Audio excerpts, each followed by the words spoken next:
और इस वक्त की बड़ी खबर का रुख करेंगे। आज आर्मी डे है, यानी कि सैन्य दिवस है। इस मौके पर सेना अध्यक्ष पाकिस्तान को चेतावनी दे रहे हैं कि पाकिस्तान की एक नहीं चलेगी। अगर पाकिस्तान आंख उठाकर दिखता है तो इसका मुंहतोड़ जवाब दिया जाएगा। पाकिस्तान को आर्मी चीफ की ये चेतावनी। हमारे सैनिक हमारी ताकत है। भारतीय सेना हमेशा अपने सैनिकों की जरूरतों और आकांक्षाओं के प्रति संवेदनशील है। वर्ष 2020 में सैनिकों के कल्याण से संबंधित बहुत से कदम उठाए गए। उत्तरी सीमाओं पर चल रहे ऑपरेशन स्नो लेपर्ड का नोटिफिकेशन हुआ, जिससे कैजुअल्टी होने पर liberalise family pension, war injury element और हायर एक्सग्रेशा सुनिश्चित किया जा सकेगा। सभी जवानों को 15 कोर के इलाके से हवाई जहाज से ट्रैवल करने की अनुमति दी गई है।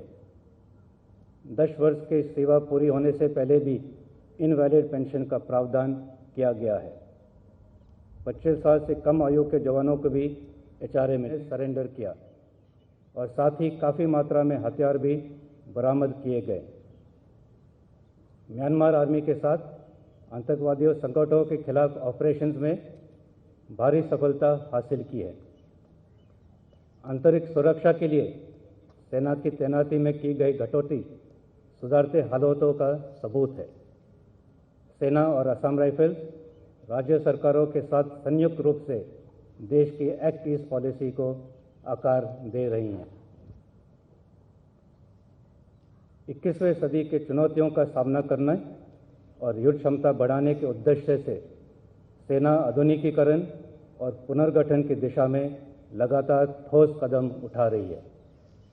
इमरजेंसी और फास्ट ट्रैक स्कीम के जरिए हमने 38 स्कीम के अंतर्गत लगभग 5,000 करोड़ के हथियार और सामान की खरीदी की है। इसके अलावा कैपिटल प्रोक्योरमेंट के अंतर्गत इस साल तकरीबन 13,000 करोड़ के कॉन्ट्रैक्ट्स को अंजाम दिया है। सेना के बहुमुखी विकास के लिए विशेष ध्यान दिया जा रहा है, जिसमें इन्फेंट्री के लिए LMG, लाइट स्पेशल व्हीकल्स तथा personal protective gear, mechanised forces के लिए ICVs, आर्टिलरी के लिए लॉन्ग रेंज वेक्टर्स, इंजीनियर्स के लिए अत्याधुनिक प्लांट इक्विपमेंट और सिग्नल्स के लिए कम्युनिकेशन इक्विपमेंट शामिल है। उभरती टेक्नोलॉजी जैसे कि artificial intelligence, blockchain, quantum computing, unmanned systems, directed energy weapons और स्वॉर्म ड्रोन्स के क्षेत्रों में भी देश के अग्रणी शिक्षा संस्थानों के साथ जैसे IITs, इनके साथ काम जारी है। आधुनिकीकरण के इन प्रयासों के साथ इंफ्रास्ट्रक्चर में भी तेज़ी से सुधार हुआ है, जो कि अपने आप में एक बड़ी उपलब्धि है। किसान सरकार पर पूरा दबाव बना रहे हैं। अब उनकी अगली रणनीति 26 जनवरी पर ट्रैक्टर मार्च निकालने की है, लेकिन किसानों का एक धड़ा इसके खिलाफ है।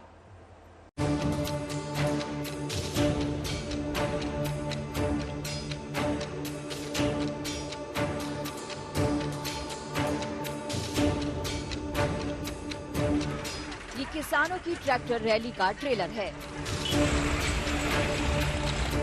किसानों ने 26 जनवरी को ट्रैक्टर मार्च का ऐलान किया है, जिसकी तैयारियां चल रही हैं। किसान ट्रैक्टर रैली का अभ्यास कर रहे हैं, जो अब उनके विरोध प्रदर्शन का प्रतीक बन गया है। उत्तराखंड से लेकर हरियाणा, पंजाब तक ट्रैक्टर के जरिए शक्ति प्रदर्शन की प्रैक्टिस हो रही है। किसान ट्रैक्टर रैली से अपनी ताकत की नुमाइश पहले ही कर चुके हैं, जब उन्होंने दिल्ली की चारों तरफ ट्रैक्टर रैली के जरिए जबरदस्त घेराबंदी की थी। वो तस्वीरें आपके जहन में अभी जिंदा होंगी। ट्रैक्टर की लंबी कतारों ने साबित कर दिया था कि कृषि कानूनों पर किसान और सरकार की तकरार कितनी धारदार और दूर तक चलने वाली है। 26 जनवरी को अब वैसे ही शक्ति प्रदर्शन की तैयारी है, लेकिन सवाल ये है कि क्या किसान की ट्रैक्टर रैली की दिशा राजपथ की तरफ होगी, जहां उस दिन गणतंत्र दिवस की भव्य परेड चल रही होगी। इसे लेकर तस्वीर साफ नहीं है। भारतीय किसान यूनियन ने किसानों के नाम खुला खत लिखा है। खत में कहा गया है कि किसानों को ट्रैक्टर रैली दिल्ली हरियाणा सीमा तक ही सीमित रखनी चाहिए, जबकि राकेश टिकैत कुछ और ही ऐलान कर रहे हैं। जनवरी में ये है हमारा प्लान कि ये पता चला कि वो राष्ट्रपति भवन से और इंडिया गेट तक वो यात्रा निकाल लेंगे। उन्होंने यात्रा अपनी शॉर्ट कर दी, जो परेड है, और हम लाल किले से निकाल लेंगे इंडिया गेट तक। तो दोनों का मेल मिलाप वही होगा। सबसे ऐतिहासिक परेड होगी, जहाँ पे एक तरफ से किसान चलेगा, एक तरफ से जवान चलेगा, और दोनों का मेल मिलाप वहाँ इंडिया गेट पे जो अमर ज्योति है हमारी शहीदों की, वहाँ पे मेल मिलाप होगा। जाहिर है ट्रैक्टर परेड को लेकर किसानों की रणनीति अभी ठोस शक्ल नहीं ले पाई है। 26 जनवरी में अभी 11 दिन बाकी है। इस बीच सरकारों से किसानों की बातचीत भी लगातार जारी है, यानी अभी काफी कुछ पानी बह जाना है। आज तक ब्यूरो।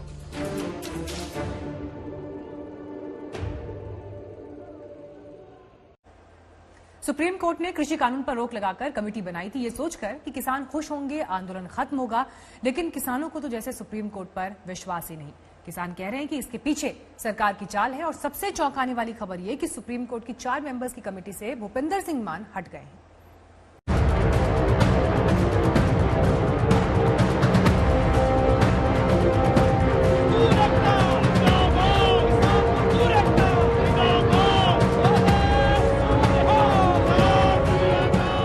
ये कमेटियों में ये सब कुछ इशू को ध्यान डाइवर्ट करने के लिए है। कमेटी अगर बनानी थी तो पहले बना लेते, उस टाइम तो किसी ने सोचा नहीं। वो सिर्फ एक लॉलीपॉप है कि हाँ ये चुप हो जाए और ये अपने अपने घरों को चले जाए। तीनों कृषि कानूनों के खिलाफ किसानों की गर्जना के बाद सुप्रीम कोर्ट ने हल निकालने की कोशिश की, क्योंकि ना तो किसान मान रहे थे और न ही सरकार झुक रही थी। सुप्रीम कोर्ट ने तीनों कृषि कानून पर रोक लगाकर एक 4 सदस्यीय कमेटी बना दी और कह दिया कि ये कमेटी किसानों की बात सुनेगी। लेकिन किसानों ने सुप्रीम कोर्ट के इस कमेटी को खारिज कर दिया। किसानों ने आरोप लगाया है कि कमेटी में सरकार की मिलीभगत है। किसानों ने कहा कि सरकार कान घुमाकर पकड़ना चाहती है। कमेटी में क्या हम जा रहे हैं? कमेटी में लोग कौन है? उनको तो फैसला आ गया कमेटी का। तो उन तो कमेटी बनने से पहले अपने फैसले दे रखे 1-2 महीने पहले। तो कमेटी से ज्यादा भरोसा आपको सरकार के मंत्रियों पर? सरकार पर भरोसा, हमें कमेटी बने सरकार पे, क्योंकि बिल जो है वो सरकार ने बनाए। बिल पार्लियामेंट से बने तो पार्लियामेंट से ही खत्म हो गए। नहीं, जो कानून है सरकार ने बनाए थे। जब 8 मीटिंग हो चुकी है उसमें कोई सिट्टा नहीं निकला हैगा। सुप्रीम कोर्ट में हम जाके क्या करेंगे? जो उन्होंने कमेटी बनाई है, जो कोई भी कमेटी बनती है, कमेटी तो किसी भी कानून को ठंडे बस्ते में डालने के लिए बनती है। कमेटी बना दो, वो ठंडा हो जाएगा तो किसान चले जाएंगे। ऐसा नहीं होगा।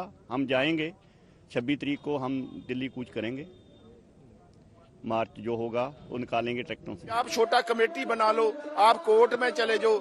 ਉਹ ਹੀ ਰੋਕ ਜਿਹੜਾ ਆਇਆ ਸਰਕਾਰ ਨੇ ਕੀਤਾ ਵਾ ਕਿ ਜਿਹੜੀ ਸਰਕਾਰ ਕੋਰਟ ਵੱਲ ਨੂੰ ਰੋਕ ਕੀਤਾ ਵਾ ਤੇ ਕੋਰਟ ਨੇ ਸੁਪਰੀਮ ਕੋਰਟ ਮਾਨਯੋਗ ਸੁਪਰੀਮ ਕੋਰਟ ਸਭ ਤੋਂ ਉੱਚਮ ਅਦਾਲਤ ਆ ਸਾਡੀ, ਅਸੀਂ ਉਹਨਾਂ ਦਾ ਸਤਿਕਾਰ ਕਰਦੇ ਆ। ਪਰ ਜਿਹੜਾ ਫੈਸਲਾ ਕੀਤਾ ਵਾ ਉਹ ਇਹਨਾਂ ਨੇ ਸਟੇ ਦੇ ਕੇ ਇੱਕ ਕਮੇਟੀ ਜਿਹੜੀ ਬਣਾਈ ਆ ਉਹਨੂੰ ਉਹ ਸਾਨੂੰ ਠੀਕ ਨਹੀਂ ਲੱਗਦਾ, ਕਿਉਂਕਿ 4 ਮਹੀਨੇ ਤੋਂ ਅੰਦੋਲਨ ਚੱਲ ਰਿਹਾ। 4 ਮਹੀਨੇ ਦੇ ਅੰਦਰ ਸੁਪਰੀਮ ਕੋਰਟ ਸਭ ਕੁਝ ਦੇਖ ਰਿਹਾ ਦਾ ਤੇ ਉਸ ਦੇ ਅੰਦਰ ਸਾਰਾ ਵੇਖ ਲੈਣਾ ਚਾਹੀਦਾ ਸੀ ਕਿ ਜਿਹੜੇ ਕਾਨੂੰਨ ਬਣੇ ਆ ਇਹਨਾਂ ਦਾ ਜਿਹੜਾ ਖਰੜਾ ਤਿਆਰ ਹੋਇਆ ਵਾ ਇਹ ਜਿਹੜਾ ਵਾ ਬੁੱਧੀਜੀਵ ਜਾਂ खेती के माहर ਜਾਂ किसानों को लेकर नहीं बनाया गया। ਇਹ ਜਿਹੜਾ ਖਰੜਾ ਵਾ ਅਡਾਨੀਆਂ ਬਡਾਨੀਆਂ ਤੇ ਕਾਰਪੋਰੇਟ ਘਰਾਣਿਆਂ ਦੀ ਅਧਿਕਸ਼ਾ 'ਚ ਬਣਾਇਆ ਗਿਆ ਵਾ। ਔਰ ਜੋ ਇਹ ਪਾਸ ਕੀਤੇ ਆ ਪਾਰਲੀਮੈਂਟ ਦੇ ਅੰਦਰ, ਰਾਜ ਸਭਾ 'ਚ ਪਾਸ ਕੀਤੇ ਆ, ਉੱਥੇ ਵੀ ਲੋਕਤੰਤਰ ਦੀਆਂ ਧੱਜੀਆਂ ਡਾ ਕੇ ਬਗੈਰ ਵੋਟ ਤੋਂ ਪਾਸ ਕੀਤੇ ਆ। कमेटी बनने की देर हुई नहीं कि किसानों ने आपत्तियों का अंबार लगा दिया।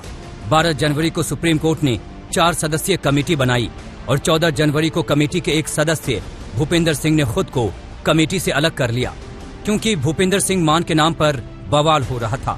आंदोलन कर रहे किसानों का कहना था कि भूपिंदर सिंह मान पहले ही तीनों कृषि कानून का समर्थन कर चुके हैं। सिर्फ मान ही नहीं, कमेटी के बाकी 3 सदस्यों को भी सरकार समर्थक बताकर किसान कमेटी को खारिज कर चुके हैं। लेकिन भूपिंदर सिंह मान ने कमेटी से खुद को अलग रखने के पीछे किसानों की भावनाओं को कारण बताया है और बयान भी जारी कर दिया। भूपिंदर सिंह मान ने कहा कि मैं सुप्रीम कोर्ट का आभार जताता हूं, लेकिन एक किसान और संगठन का नेता होने के नाते मैं किसानों की भावना जानता हूं। मैं अपने किसानों और पंजाब के प्रति वफादार हूं। इनके हितों से कभी कोई समझौता नहीं कर सकता। मैं इसके लिए कितने भी बड़े पद या सम्मान की बलि चढ़ा सकता हूँ। मैं कोर्ट की ओर से दी गई जिम्मेदारी नहीं निभा सकता। मैं खुद को इस कमेटी से अलग करता हूँ। अब किसान कह रहे हैं कि भूपिंदर सिंह मान का हटना ही कमेटी पर सवाल खड़े करता है। वो इस्तीफा आज दे चुके हैं और मेंबर बन तो ना करती है तो ये सुप्रीम कोर्ट के फैसले पर भी तो और केंद्र सरकार के जो मंशा वा उस पर भी एक सवालिया निशान खड़ा करता कि इसकी एक हिसाब नाल वैधता जिहड़ी आ ओदी वैधता कोई नहीं रह जाती, उस कमेटी की कोई वैधता नहीं रह जाती। ये बात है तो और जो भूपिंदर मान है उसने जो किसानों का विरोध है, जो देशवासियों का विरोध है, उसको देखते हुए उसने ये अपना नाम वापस लिया है। सुप्रीम कोर्ट ने ये बना दिया, कमेटी बना दी, उसको किसानों ने रद्द कर दिया। तो पूरी तरह वो जो सुप्रीम कोर्ट की कमेटी है उसको रद्द किया है। ये सरकार की भी नैतिक हार है। अभी जब एक सदस्य ने नाम वापस लिया है तो हम तो समझते हैं कि ये सुप्रीम कोर्ट की भी नैतिक हार है। वही वे उस विचारधारा के लोग थे जो बिलों का समर्थन जो कर रहे थे, वे वही तो थे। उनको लगा कि मुझे कमेटी में नहीं रहना चाहिए तो इस्तीफा दे दिया, उन्होंने ठीक करा। सुप्रीम कोर्ट की कमेटी में जो 4 लोग शामिल हैं उनके नाम भी जान लीजिए। भूपिंदर सिंह मान जो भारतीय किसान यूनियन के नेता हैं, अब कमेटी से हट गए हैं। प्रमोद कुमार जोशी अंतर्राष्ट्रीय। हेमा मालिनी के बयान पर दरअसल किसान भड़क गए हैं। हेमा मालिनी के पुतले फूंक रहे हैं। हेमा मालिनी ने कहा था कि धर्मेंद्र और सनी देओल किसान आंदोलन का समर्थन कर चुके हैं। अब लोग ये कह रहे हैं कि धर्मेंद्र के परिवार में ही अलग राय क्यों है।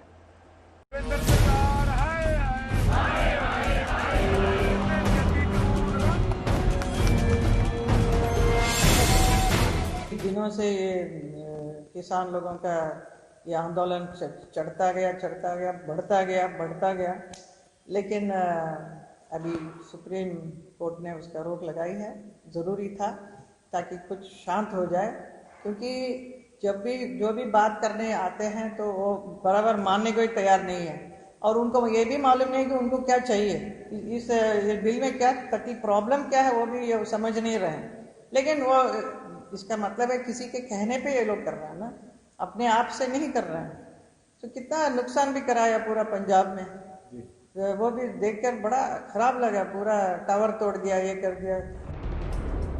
हेमा मालिनी का ये बयान किसानों को इतना दर्द दे गया जैसे फसल काटते वक्त हंसुए से हाथ कट गया हो। अब दिल्ली की सीमाओं पर आंदोलन करने उतरी पूरी किसान बिरादरी हेमा मालिनी पर भड़क रही है। हेमा मालिनी के खिलाफ अपना गुस्सा दिखा रही है। हेमा मालिनी के पुतले के साथ नारेबाजी की जा रही है, क्योंकि बॉलीवुड अभिनेत्री और बीजेपी सांसद हेमा मालिनी ने धरने पर बैठे किसानों को लेकर सवाल उठा दिया था। अब हेमा मालिनी के बयान पर सियासत करने आम आदमी पार्टी भी आ गई है। देखिए, हेमा मालिनी जी कितना किसानी के बारे में, खेती के बारे में, कृषि के बारे में जानती हैं, ये आप भी जानते हैं, मैं भी जानता हूँ, पूरा देश जानता है। किसान आंदोलन को लेकर अभिनेता धर्मेंद्र के परिवार में राय बंटी हुई है। धर्मेंद्र किसान आंदोलन का समर्थन कर रहे हैं, जबकि हेमा कह रही हैं कि किसानों को बरगलाया गया है। वहीं धर्मेंद्र के बेटे यानी सनी देओल कह रहे हैं कि ये मुद्दा बातचीत से ही हल होना चाहिए और इसीलिए हेमा मालिनी का बयान आंदोलन कर रहे किसानों को नागवार गुजर रहा है। आज तक लगातार अपडेट हम आप तक पहुंचा रहे हैं। दोपहर 12 बजे विज्ञान भवन में आमने सामने होंगे आंदोलनकारी और साथ ही किसान के साथ बातचीत करेंगे सरकार के मंत्री। इस वक्त विज्ञान भवन के बाहर से मेरे सहयोगी अशोक सिंघल जुड़ गए हैं। अशोक, किसान पहुंच चुके हैं वहां और आज किस तरीके से बातचीत को देख रहे हैं? क्या हल की उम्मीद है या फिर एक बार की तरह फिर निष्कर्ष, बिना किसी निष्कर्ष के ये बैठक भी टल जाएगी? बिल्कुल, ये 9वें दौर की बातचीत हो रही है और सुप्रीम कोर्ट में जो मामला था उसके बाद ये बैठक हो रही है। तो किसान बार बार ये कहता रहा कि हम बातचीत करने को तैयार हैं, बातचीत जब भी सरकार बुलाएगी करेंगे, और सरकार भी 12 बजे ये बैठक शुरू होनी। किसान यहाँ पहुंच चुके हैं। मेरे साथ भारतीय किसान मजदूर महासंघ के यूथ के प्रेसिडेंट हैं और ये 40 सदस्यीय जो कमेटी है जो बातचीत कर रही है उसके भी सदस्य हैं। बैठक में बैठते हैं अभिमन्यु हैं। अभिमन्यु जी, ये बताइए कि आज क्या आपको लग रहा है, क्या कितनी बात आगे बढ़ेगी? सुप्रीम कोर्ट ने कमेटी गठित कर दी है, हालांकि सदस्य छोड़ चुके हैं और इम्प्लीमेंटेशन पे रोक लगा दी है, तो आपको क्या लगता है आज क्या बातचीत होगी सरकार के साथ? 9वीं दौर की बातचीत कुछ आगे बढ़ेगी या मामला आपको किधर जाता लग रहा है? देखिए, हम आशावादी हैं बातचीत को लेके। बातचीत के जरिए ही समाधान निकलता है लोकतंत्र में, ये हमारा मानना है। लेकिन हम पहले दिन से ये बात कह रहे हैं, सरकार चाहे एक बार कहलवाए या 1,00,000 बार कहलवाए, जब तक हमारी मांगे पूरी नहीं होंगी तब तक आंदोलन जारी रहेगा। जब तक ये कृषि कानून रद्द नहीं होंगे, जब तक एमएसपी गारंटी कानून लागू नहीं होगा, तब तक देश का किसान सड़कों पे से नहीं उठेगा। और जहां तक बात रही सुप्रीम कोर्ट की कमेटी की, तो हम सुप्रीम कोर्ट का सम्मान करते हैं, लेकिन उस कमेटी में जो 4 लोग डाले गए, अब हमें नहीं मालूम वो नाम सरकार ने दिए या किसने दिए। यदि सरकार ने वो नाम दिए तो सुप्रीम कोर्ट को पूछना चाहिए सरकार से। ये 4 लोग तो वो लोग हैं जो पहले दिन से इन कानूनों का समर्थन कर रहे थे। तो ये तो वही बात हो गई कि आरोपी को उसी के केस का जज बना दिया जाए और उससे ये कहा जाए कि जी आप फैसला कीजिए। इसीलिए हमने उस कमेटी के बायकॉट करने का फैसला किया। और दूसरी महत्वपूर्ण बात यह है कि ये कानून जो बने हैं ये संसद से बने हैं, तो ये रिपील होंगे तो संसद से ही होंगे। पिछले कई केसेस में माननीय कोर्ट बार बार ये कह चुका है कि किसी भी कानून को पॉलिसी वाइज जज करना उसका काम नहीं है। किसी भी कानून की मात्र कॉन्स्टिट्यूशनल वैलिडिटी चेक करना सुप्रीम कोर्ट का काम है। तो जो इनका ऑपरेशनल एस्पेक्ट है उन कानूनों का, उसके आधार पर इन कानूनों को रद्द करने की जिम्मेदारी सरकार की। तो आज सरकार के साथ जो बातचीत हो, आपको लगता है सरकार के साथ बातचीत से ही रास्ता निकलेगा या सुप्रीम कोर्ट की कमेटी से? नहीं, सरकार के साथ बातचीत से ही रास्ता निकलेगा, आंदोलन के जरिए ही रास्ता निकलेगा। मैंने जैसे कहा, सुप्रीम कोर्ट का काम सिर्फ कॉन्स्टिट्यूशनल वैलिडिटी चेक करना है। हम जो बात कह रहे हैं कि भैया गैर कानूनी तो है ही है। गैर सरकार तो कह चुकी है अभिमन्यु जी कि हम तीनों कानून रद्द नहीं अशोक करेंगे। लौटेंगे आपके पास। जितेंद्र भी मौजूद हैं विज्ञान भवन पर ही। जितेंद्र, आज जब किसान सरकार के मंत्रियों के सामने होंगे तो जो एक शर्त जिस पर आकर बार बार बात अटक जाती है, कानून वापसी, अब अगर शर्त वही है तो फिर इस बैठक का मकसद क्या है?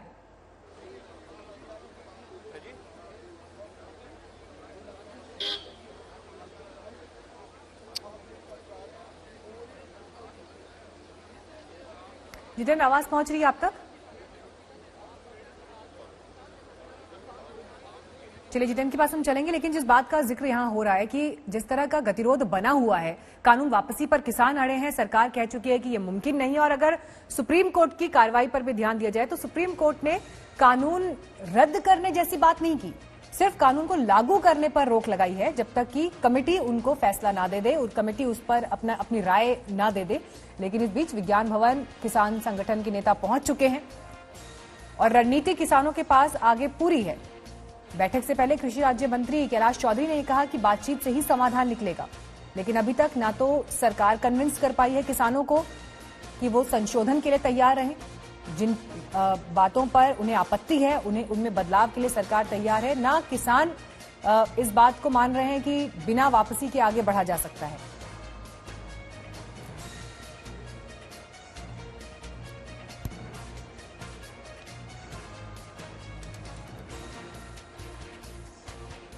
ये जो वार्ता है, हम तो यही चाहते हैं कि सौहार्दपूर्ण वातावरण के अंदर वार्ता हो और उसका एक समाधान हो। और लगातार ये 9 दौर की वार्ता हो चुकी है और ये 10वें दौर की वार्ता है। और इस बीच में सुप्रीम कोर्ट का भी निर्णय आ गया है। तो जो कमेटी गठित की गई है सुप्रीम कोर्ट की, उसके सामने किसान अपनी बात को रखे ताकि एक इस समस्या का समाधान हो सके। क्योंकि ये बिल है, ये वास्तव में किसानों के जीवन के अंदर परिवर्तन करने वाले और किसान के हित के बिल है और जो कानून बने हैं। और आज देश के अंदर ऐसे कई किसान हैं जो इस बिल का समर्थन कर रहे हैं। तो मैं तो इन किसान यूनियन के नेताओं से यही कहूंगा कि आप उन किसानों की बात को समझें, उनकी भावना को समझें और इस गतिरोध को दूर करें। जितेंद्र बहादुर सिंह हमारे संवाददाता एक बार फिर से हमारे साथ जुड़ गए हैं। जितेंद्र, आपको आवाज मिल रही है? जितेंद्र, कई बार ये कहा जा चुका है कि 3 कानून की वापसी से कम पर नहीं मानेंगे किसान, उसके बावजूद 9 दौर तक बातचीत खिंच चुकी है। दोनों ही पक्ष ये चाहते हैं कि जल्द से जल्द मामले का निपटारा। और इस बीच 26 जनवरी को जो किसान मार्च होने वाला है उसमें भी अब किसान दो पक्षों में बंट गए हैं। बिल्कुल नेहा, इस वक्त जो किसान नेता हैं वो विज्ञान भवन पहुंच गए हैं और हमारे साथ इस वक्त बातचीत करने के लिए मौजूद हैं शिव कुमार कक्का, जो कि लगातार सरकार और किसानों के बीच जो बातचीत हो रही है उसका नेतृत्व कर रहे हैं। सर, ये बताइए कि जो 26 जनवरी को मार्च होना है, उस मार्च को लेकर के आप लोग लगातार कोशिश कर रहे हैं कि ये मार्च पूरी तरीके से हो, लेकिन सुरक्षा व्यवस्था को लेकर के भी सवाल उठ रहे हैं और इस पर दिक्कतें हो सकती हैं। देखिए, हम सरकार से इस संदर्भ में वार्ता करेंगे। हमें पता है कि गणतंत्र दिवस पर देश जश्न मनाता है, मगर अन्नदाता भी इसमें शामिल होना चाहता है। 80 करोड़ की हमारी आबादी है इस देश में। क्या 80 करोड़ लोगों को में से कुछ लोगों को इस परेड में शामिल करने में सरकार को क्या समस्या है? अगर सरकार शामिल नहीं करना चाहती तो ना करे। हम दिल्ली में महात्मा गांधी की समाधि तक जाने दें, हमको उनको प्रणाम कर लेंगे। वो भी नहीं करने देगी तो जहां रोकेगी वहां शांतिपूर्वक ढंग से हम बैठ जाएंगे। आज की जो बैठक है, इस बैठक में आप लोगों को क्या लगता है? क्योंकि आप लोग ये कह रहे हैं कि तीनों कृषि कानून समाप्त होने चाहिए, उनको रद्द किया जाना चाहिए। ऐसे में जो 8 दौर की बैठक हुई है, 9वें दौर की बैठक में भी कोई ऐसा नतीजा दिखाई नहीं पड़ रहा है। देखिए, टोटल राउंड हमारे अमित शाह जी की बैठक के बराबर 9 हो चुके हैं। ये 10वां राउंड है आज। 10वें राउंड में हमारा स्टैंड यही रहा। हमारी 12 मांगे थी। हम लोगों ने जब आंदोलन प्रारंभ किया तो तय किया कि हम 12 मांग को नहीं ले जाएंगे, हम केवल 2 मांग हमारी जो बुलेट है वर्तमान की वो रखेंगे। 12 से हम 2 पर आए, मतलब हम 10 कदम पीछे आए। सरकार एक भी कदम पीछे नहीं आई। सरकार ने ये कहा कि हम ये रद्द नहीं करेंगे। हम सरकार से बार बार निवेदन करते रहे, प्रार्थना करते रहे कि इस कानूनों में संशोधन के लायक कोई चीज नहीं है। इसका हर सेक्शन किसान के लिए फांसी का फंदा है। एक भी चीज इसमें ऐसी नहीं है जो हमारे फायदे की हो। तो क्यों आप जबरियत देना चाहते हैं? ये फिर भी सरकार नहीं मानी। हम सुप्रीम कोर्ट तो गए नहीं, न हम आगे सुप्रीम कोर्ट जाएंगे। हमारे पास सुप्रीम कोर्ट से कोई नोटिस भी नहीं आया, कोई कमेटी की सूचना भी नहीं आई। जो कुछ भी सूचना हमको मिल रही है वो केवल समाचार पत्रों और चैनल के माध्यम से प्राप्त हो रही है। इससे पहले सरकार के एक मंत्री की तरफ से कहा बहुत बहुत शुक्रिया आप दोनों का। विज्ञान भवन से हमारे 2 संवाददाता हमारे साथ जुड़े थे, अशोक सिंघल और साथ ही जितेंद्र बहादुर सिंह। लेकिन इस बीच बातचीत का दौर अभी शुरू होना है। दोपहर 12 बजे किसान सरकार पर पूरा दबाव बनाने में लगी हुई है। अब उनकी अगली रणनीति 26 जनवरी पर ट्रैक्टर मार्च निकालने की है। लेकिन किसानों का एक बड़ा धड़ा इसके खिलाफ है। ट्रैक्टर वाले प्लान पर मतभेद दिखाई दे रहे हैं।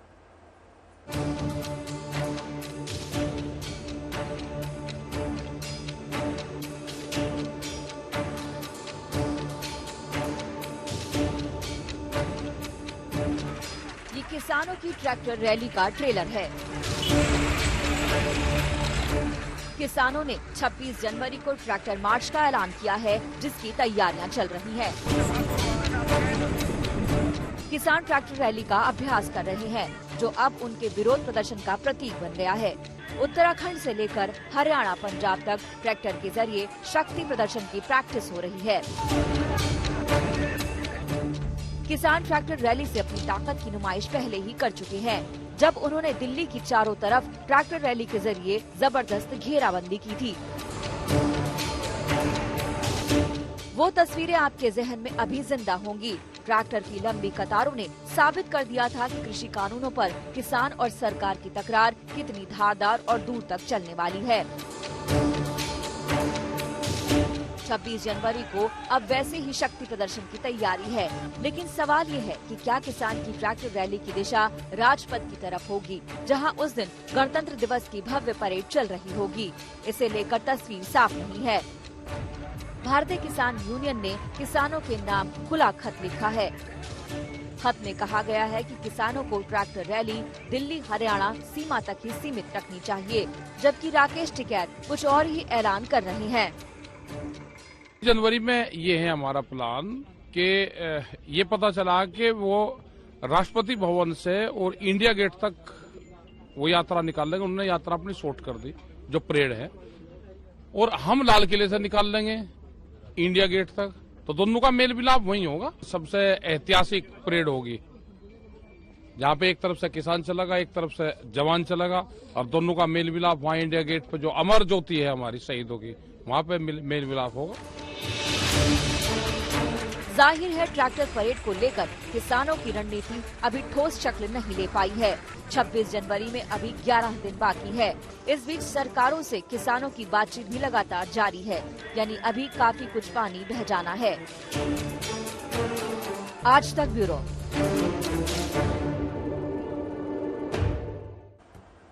और बात टीकाकरण अभियान की करेंगे। कल से दुनिया का सबसे बड़ा अभियान शुरू हो रहा है टीकाकरण का। प्रधानमंत्री मोदी सुबह 10:30 बजे मिशन वैक्सीनेशन को हरी झंडी दिखाएंगे। कल पहले ही दिन देश के करीब 3 लाख स्वास्थ्य कर्मियों को टीका लगेगा।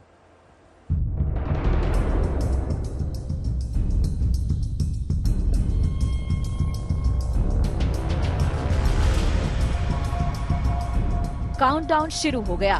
बस एक दिन और, बस 24 घंटे और। कल शनिवार से भारत में वैक्सीनेशन का महाअभियान शुरू होने जा रहा है। कल सुबह 10:30 बजे प्रधानमंत्री वीडियो कॉन्फ्रेंसिंग से दुनिया के सबसे बड़े टीकाकरण मुहिम को हरी झंडी दिखाएंगे। प्रधानमंत्री वीडियो कॉन्फ्रेंसिंग से इस अभियान का शुभारंभ करेंगे। पीएम मोदी पहले दिन टीका लगाने वाले स्वास्थ्य कर्मियों से भी बात करेंगे, उनका अनुभव जानेंगे। एक नहीं बल्कि 2 made in India corona vaccine के साथ मानवता की सुरक्षा के लिए तैयार है। दुनिया की फार्मेसी होने के नाते दुनिया के हर जरूरतमंद तक जरूरी दवाएं पहुंचाने का काम भारत ने पहले भी किया है और आज भी कर रहा है। कल 3006 सेंटर में एक साथ वैक्सीनेशन शुरू होगी। पहले दिन करीब 3 लाख स्वास्थ्य कर्मियों को टीका लगेगा। हर सेंटर पर एक दिन में ज्यादा से ज्यादा 100 लोगों को टीका लगाया जाएगा। टीकाकरण के लिए सभी तय प्रोटोकॉल को फॉलो किया जाएगा। पहले डोज के बाद 28 दिन बाद दूसरी डोज लगेगी। पहले चरण में किसी को वैक्सीन चुनने का विकल्प नहीं मिलेगा। लोग ये तय नहीं कर सकेंगे कि वो दोनों वैक्सीन में से कौन सी वैक्सीन लगवाना चाहते हैं। दुनिया में अभी कोई भी ऐसा देश नहीं है जो वैक्सीन चुनने का अधिकार देता हो। लेकिन अगर कोई हेल्थ वर्कर टीका नहीं लगवाना चाहता तो उसे टीका लगवाने के लिए मजबूर नहीं किया जाएगा। टीकाकरण की प्रक्रिया स्वैच्छिक है। वैक्सीनेशन के लिए हफ्ते के 4 दिन रखे गए हैं। सोमवार, मंगलवार, गुरुवार और शनिवार का दिन फिक्स हुआ है। वैक्सीनेशन सेंटर के हिसाब से हर राज्य के पहले हफ्ते के लिए रोजाना का टारगेट फिक्स भी है। मसलन दिल्ली में पहले दिन 8,100 लोगों को टीका लगेगा। उत्तर प्रदेश में पहले दिन 31,100 लोगों को टीका लगाया जाएगा। मध्य प्रदेश में 15,000, राजस्थान में 16,000 और महाराष्ट्र में पहले दिन का टारगेट 50,000 लोगों के टीकाकरण का है। कोरोना के टीके के लिए पूरा देश तैयार है। वैक्सीन देश भर में पहुंचाई जा चुकी है। पुणे और हैदराबाद से वैक्सीन की डोज राज्यों तक पहुंच चुकी है, जहां से हर जिले के केंद्रों तक उसे भेजा जा चुका है। वक्त हम लोकनायक जयप्रकाश अस्पताल में मौजूद हैं और आपको तस्वीरें दिखा रहे हैं जहां पर टीकाकरण होगा और वैक्सीन जैसे यहां पहुंचेगी किस तरह से टीकाकरण को अंजाम दिया जाएगा इसकी झलक सबसे पहले हम आपको दिखा रहे हैं।